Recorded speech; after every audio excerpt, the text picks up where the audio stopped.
안녕하세요. 이번 영상에서는 도보 이동 시 추적견을 따돌리는 방법을 알아보겠습니다. 지난 영상에서 추적 회피 일반 기술에 대해 다뤘을 때 많은 분들이 이 주제에 대해 자세히 알려달라고 요청하셨습니다. 오늘 다룰 내용은 프랑스군의 수색부대와 정보부대, 그리고 일부 특수부대에서 가르치는 내용입니다.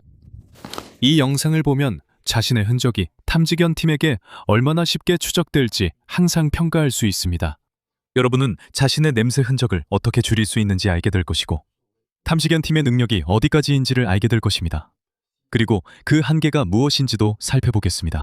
마지막으로 여러분은 흔적을 끊고 추적견을 혼란스럽게 하는 두 가지 기술도 배우게 됩니다. 이러한 기술들은 군대의 정보 임무에서 체계적으로 사용되고 있으며 우리에게도 야영시 알아두면 유용할 것입니다. 예를 들어 우리가 남긴 흔적을 단순히 따라온 개 때문에 방해받지 않고 쉴 수 있도록 하기 위해서입니다. 그래서 이건 제가 야영할 때 자주 사용하는 기술들입니다. 마지막으로 한 가지 더 말씀드리자면, 원래는 이런 기술들의 교육을 이번 여름 숲속 캠프에서만 하려고 했습니다. 하지만 오늘은 주로 이론적인 부분을 다루게 될 것 같습니다. 여기서 내용을 알려드리고 실습은 숲에서 다른 추적 및 추적 회피 기술과 함께 연습할 수 있습니다. 현장에서 연습할 큰 모듈이 하나 생긴 셈입니다. 자, 개들은 여러 가지 다른 기술로 훈련될 수 있는데 오늘 우리가 관심을 가질 두 가지가 있습니다. 첫 번째는 탐색이고 두 번째는 추적입니다. 개는 탐색 또는 바람을 이용한 수색을 할 수 있습니다. 주인은 가능하다면 바람을 마주보는 방향으로 개에게 구역을 탐색하게 하고, 개는 뛰어난 후각을 이용해 주인이 지정한 구역 내에 있는 어떤 사람이라도 감지할 수 있습니다. 기준 냄새 없이도 스스로요. 개는 한 개인에게서 나오는 냄새 분자를 감지할 수 있으며 이 분자들은 공기 중에 퍼져 일정 시간 동안 떠있게 됩니다. 이런 상황에서는 잘 훈련된 개의 후각을 피하는 것이 불가능할 것입니다. 만약 당신이 그 지역에 머물렀다면요.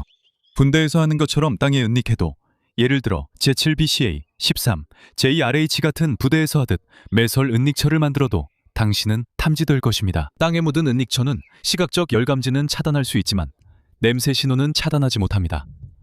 환기 시스템을 따로 설치해도 마찬가지입니다.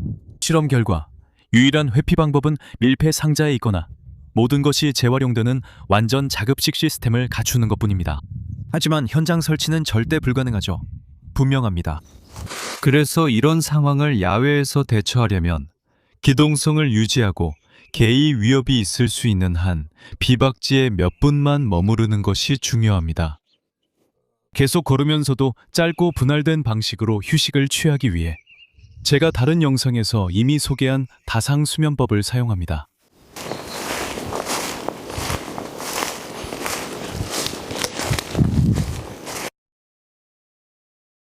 이제 추적에 대해 말하자면, 추적은 개들이 때로는 수킬로미터에 걸쳐 흔적을 따라갈 수 있는 능력입니다. 그래서 여러분이 좋은 보행 속도를 유지할 수 있다면 경찰견 팀은 추적을 사용할 수밖에 없습니다. 이 경우 개는 한 사람의 냄새를 맡게 되는데 이것이 기준 냄새입니다. 그리고 개는 이 냄새와 일치하는 흔적을 따라가서 결국 그 사람을 찾아냅니다. 그래서 이번에는 냄새 분자들이 대개 땅이나 중간 높이에 가라앉게 됩니다.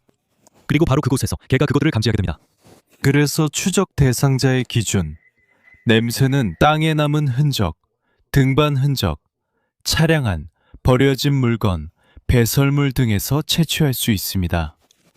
그래서 기준 냄새의 정확성과 품질이 가장 중요한 요소 중 하나가 됩니다. 처음에 기존 냄새를 잘못 식별하면 개가 완전히 잘못된 흔적을 따라갈 수도 있습니다. 개가 이 기준, 냄새의 고유한 화학적 특성, 즉 특징들을 기억하게 된다는 점을 잘 이해해야 합니다.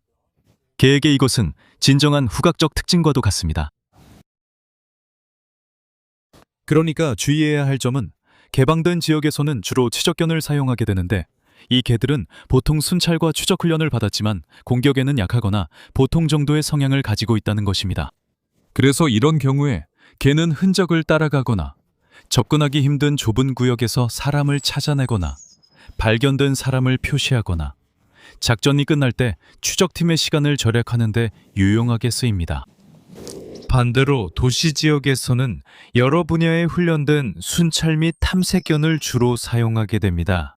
입마개를 착용한 공격, 물기, 수색 등 여러 가지 훈련을 받았지만 이번에는 추적 능력은 다소 떨어집니다.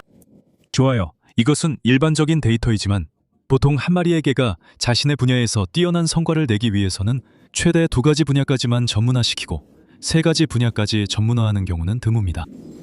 따라서 도시의 개들은 수색에 유용할 것입니다. 일반적으로 그들의 물어 제압하는 운용은 주로 사람들의 주의를 돌리기 위해 사용되며 그 결과로 팀이 그들을 처리할 수 있도록 하는 데 목적이 있습니다.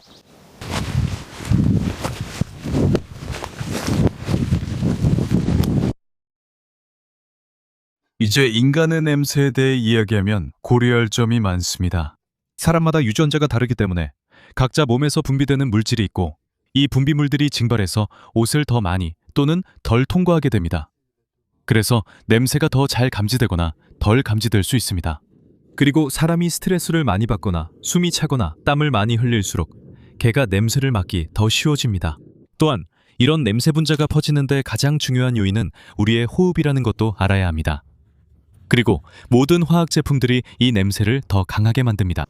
옷에 밴 세제 냄새, 향수, 모기 퇴치 스프레이, 담배, 술, 마약 같은 것들의 사용, 그리고 음식 냄새나 불 냄새까지도 모두 이 후각적 특징을 더 강하게 만듭니다. 2가지 추가로 말씀드릴 점은 사냥용으로 개발된 냄새 중화제를 사용하지 않는다는 것입니다. 이런 중화제는 그 특성에 따라 역효과를 낼 수 있고 특히 추적을 피할 때 문제가 될 수 있습니다. 그리고 단단하고 평평한 표면에 소변을 보지 않도록 주의해야 합니다. 그런 표면에 소변을 보면 미세한 튀김이 발생해서 옷이나 신발에 묻게 됩니다. 이 2 요인은 여러분의 냄새 흔적을 크게 늘릴 수 있습니다.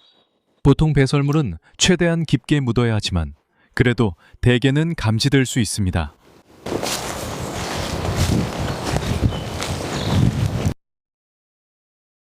밤과 새벽에는 냄새가 나처럼 빨리 증발하지 않기 때문에 자취가 사라지기 전에 개가 더 오랫동안 흔적을 추적할 수 있습니다. 그래서 이것은 추적팀의 실제 활동 시간을 늘려줄 것입니다. 서늘하고 흐린 날씨에도 같은 현상이 나타납니다. 바람이 없고 냄새가 흩어지지 않으며 퍼지지 않을 때는 더 정밀하게 흔적을 추적하는 데 유리합니다. 마찬가지로 여기처럼 움푹 들어간 장소나 식생이 울창한 지역은 냄새가 갇히는 곳입니다. 그래서 냄새의 흔적이 머무르게 되고 이것이 개가 추적하는 데 더욱 유리하게 작용합니다. 사람이 빠르게 이동하면 일반적으로 자연에서는 급하게 움직이면서 많은 흙을 뒤집고 많은 식물을 밟게 되기 때문에 이건 역시 개에게 유리한 요소가 됩니다. 여기서 중요한 개념이 하나 있는데 바로 주변 환경이 교란되며 생기는 냄새입니다. 여러분이 지나간 자취를 따라가면서 개는 여러분의 발걸음이 만들어내는 그런 환경 교란 냄새를 감지하게 됩니다. 이로 인해 개가 냄새 흔적을 더 확실히 확인할 수 있습니다. 여러분이 여기처럼 숲과 같은 풍부한 땅, 복잡한 생태계 위를 걸을 때는 수많은 식물을 밟게 되고 꽃가루를 퍼뜨리게 되며 곤충을 깨고 썩은 것 위를 걷게 되는 등 다양한 일이 일어납니다. 마지막으로 지나가는 길에 절대 아무것도 남기지 말아야 합니다. 왜냐하면 남겨진 모든 물건이 팀이 후각적 신호를 확인하는 데 도움이 되기 때문입니다. 특히 기준 냄새가 처음부터 약하고 예를 들어 단순한 발자국에서 채취된 경우에는 더욱 그렇습니다. 개들은 보통 지하 25cm 깊이의 물체를 찾도록 훈련받으며 전문 분야에 따라 더 깊은 곳도 탐지할 수 있습니다. 심지어 묻혀 있더라도 여러분이 지나간 흔적을 확인할 수 있는 단서들은 대개 탐지됩니다. 개들이 가장 어려움을 겪는 지형은 암석지대, 모래, 아스팔트, 콘크리트, 그리고 모든 단단한 표면입니다. 따라서 덥고 건조한 날씨는 냄새 분자의 빠른 증발을 촉진하게 됩니다. 이로 인해 탐지견 팀의 실제 수색 시간이 상당히 단축될 것입니다. 강한 비는 모든 입자를 씻어내고 흔적에 남아있는 모든 감지 가능한 냄새를 제거할 것입니다. 바람도 냄새 입자들의 빠른 확산과 증발을 도울 것입니다. 수영에서 건너거나 더 나아가 표류 수영을 하거나 충분히 넓은 수역을 걸어서 건널 때 중요한 포인트입니다. 트인 지역에서는 냄새 분자가 물에 떨어지면 곧바로 퍼지고 흩어지기 때문에 추적이 불가능해집니다. 반면에 작은 시냇물이나 움푹 들어간 지역을 걸을 경우 냄새 분자가 강가에 남게 되어 추적견이 쉽게 추적할 수 있습니다. 매우 강한 냄새가 나는 오염된 환경에 있을 때, 예를 들어 화학 냄새나 도시처럼 미세 입자가 많은 곳에서는 개들이 방향 감각을 잃게 됩니다. 그래서 이것이 탐색에 방해가 되고 우리는 이 원리를 어떻게 활용할 수 있는지도 살펴볼 것입니다.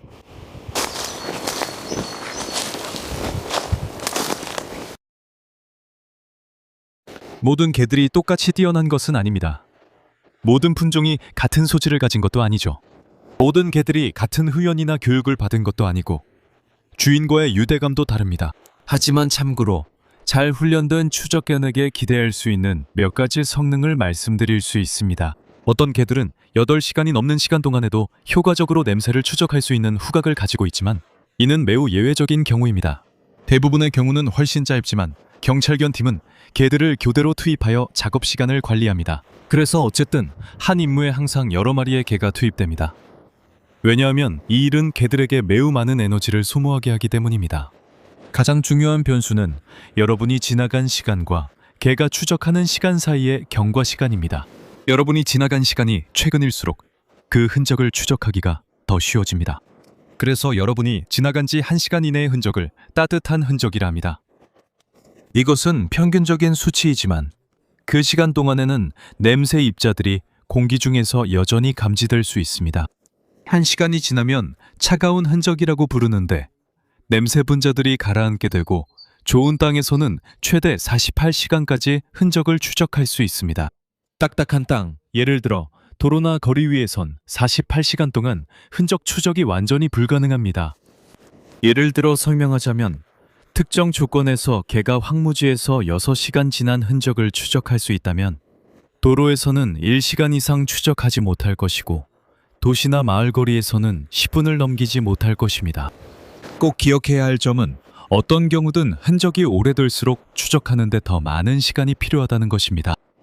또한 24시간이 지난 흔적은 항상 많은 시간이 필요하고 매우 천천히 추적해야 한다는 점도 고려해야 합니다. 이 모든 요소들은 이미 우리에게 수색견 팀의 활동 범위와 한계에 대해 좋은 이해를 제공합니다.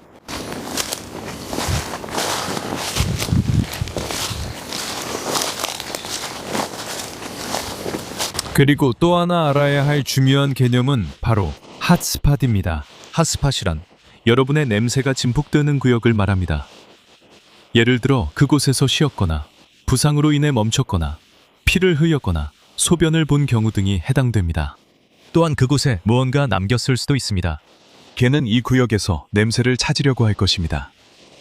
일반적으로 강한 냄새를 최근의 냄새로 인식하기 때문입니다. 그래서 개는 자신이 핫스팟에 있다는 것을 이해하고 따라가야 할 새로운 흔적을 찾아내야 합니다. 그래서 감지견 팀에게는 핫스팟을 발견하는 것이 일반적으로 시간 낭비이지만 동시에 핸들러가 올바른 흔적을 따라가고 있다는 것을 확인할 수 있게 해줍니다. 그래서 이것은 양날의 검과 같아서 탐지견 팀에게 종종 흥미로운 확인이 되기도 합니다.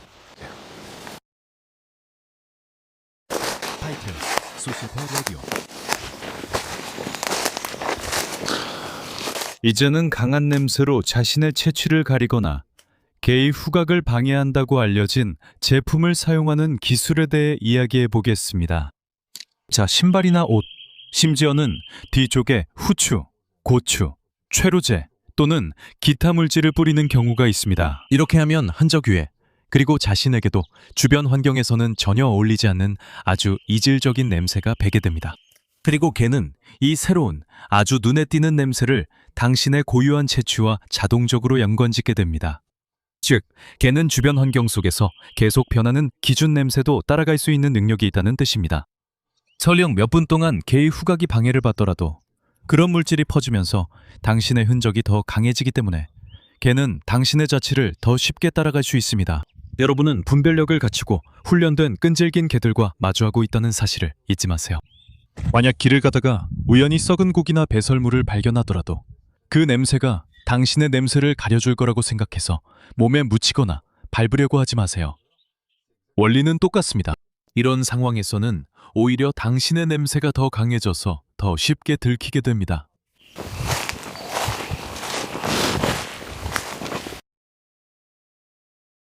이제 추적견을 따돌리고 흔적을 끊기 위해 두 가지 기술을 사용할 수 있습니다. 이 두 가지 기술은 서로 결합해서 사용할 수 있으며 우리가 만들어낼 구역을 기반으로 합니다.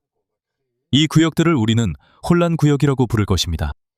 이 구역을 만들려면 추적팀보다 조금 앞서야 한다는 제약만 있습니다. 매우 유용한 기술입니다. 첫 번째로 우리는 기회가 될 때마다 냄새를 감추는 방법을 사용할 수 있습니다. 냄새를 감추는 방법은 매우 효과적이지만 이를 위해서는 특정 구역에 도달해야 합니다. 이곳은 강한 그런 냄새가 가득한 곳이기 때문에 이 장소는 최소한 100에서 200제곱미터 정도로 최대한 넓어야 합니다. 예를 들어 소똥이나 말똥이 많이 쌓여있는 초원을 이용할 수 있습니다. 이런 곳에서는 강하고 냄새를 감추는 냄새가 많이 나기 때문에 개가 혼란스러워할 것입니다. 이렇게 혼란스러운 냄새 환경이 차이를 만듭니다. 이는 개가 도시에서 방향을 잃는 것과 비슷합니다. 이런 곳에서는 기생 냄새가 가장 많이 나는 구역으로 가서 예를 들어 가축의 배설물이나 다른 물질들을 밟는 것이 기술이 될 것입니다. 따라서 이 방법은 양우리, 비둘기 사육장, 배영 닭장 등 다양한 구역에서도 효과적일 수 있습니다. 하지만 최고의 장소는 농업용 창고입니다. 그래서 만약 대형 기계, 토목 장비, 임업 장비, 심지어 트럭을 보게 된다면 그 기계 위에 올라가서 발에 디젤유, 기계용 그리스, 타르 또는 기타 물질을 묻힐 수 있습니다. 충분히 묻혔다면 최대한 조용하게 그리고 당연히 가능한 한 흔적을 남기지 않으면서 가능하다면 단단한 표면을 통해 그 지역을 빠져나갈 수 있습니다. 예를 들어 디젤유나 오일이 묻은 막대를 사용해서 식생을 치우면 역시 최대한 흔적을 남기지 않을 수 있습니다. 이 기술을 사용하면 만약 추적견 팀이 바로 뒤따라온다면 물론 추적당할 가능성이 있습니다.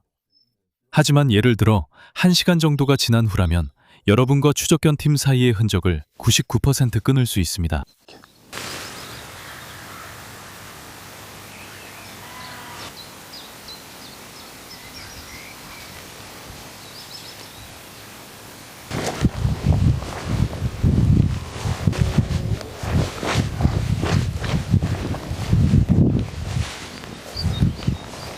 두 번째 기술은 이제 핫스팟, 루프, 교차점, 되돌아가기 등과 같은 요소를 활용하는 방법입니다. 자, 우리는 개가 강한 냄새를 최근의 냄새로 인식하는 경향이 있다는 것을 봤습니다. 개는 이렇게 자신의 추적 경로를 선택합니다. 이번에는 자연 환경에서 냄새의 방해가 없는 곳에서 대략 축구장 크기의 식생 지역을 찾을 겁니다. 가능하다면 단단한 표면이 있는 탈출 지점 근처여야 합니다. 그래서 이것도 중요한 요소입니다. 예를 들어 도로와 인접한 땅 같은 경우죠. 선택한 구역에서는 먼저 발을 끌거나 손으로 최대한 식생을 만지는 등 강한 냄새 흔적이 남도록 흔적을 만들 겁니다. 그리고 다시 걸어온 길을 돌아가면서 여러 번 원을 그릴 거고 점차적으로 이 냄새 흔적을 줄여나갈 겁니다. 흔적의 시작 부분에 한두 개의 핫스팟을 만들 수도 있습니다. 마지막으로 항상 최대한 흔적을 남기지 않도록 주의하면서 단단한 표면, 트랙, 길, 도로 쪽으로 이동할 겁니다. 이렇게 하면 우리가 숨거나 도망칠 수 있게 됩니다. 따라서 이 기술들, 이 두 가지 기술은 여러 마리의 개와 여러 명의 핸들러가 동시에 현장에 있을 때 훨씬 더 효과적이라는 점을 알아야 합니다. 왜냐하면 그들이 여러 번 지나가면서 스스로 흔적을 더 혼란스럽게 만들기 때문입니다. 여기에는 정말로 올바른 방법들이 있습니다. 실수하면 안 되고 현장에서 충분히 실험해봐야 합니다. 하지만 제대로 하면 대부분의 경우 흔적을 잘 끊을 수 있습니다.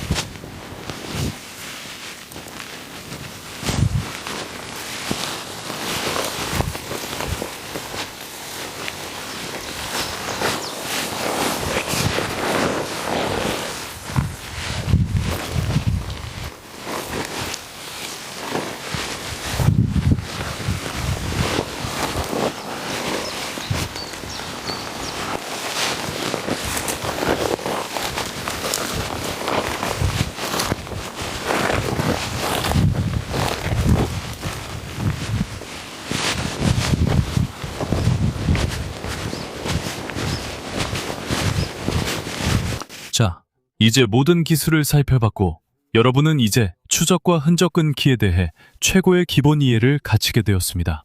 물론 이 분야에서는 아무것도 확실하지 않습니다. 왜냐하면 개들은 때때로 이해하기 어려운 행동을 보이기 때문입니다. 하지만 알아두셔야 할 점은 이런 기술들이 훈련에서는 매우 좋은 결과를 낸다는 것입니다. 더 많은 콘텐츠를 원하신다면 주저하지 말고 구독해주세요.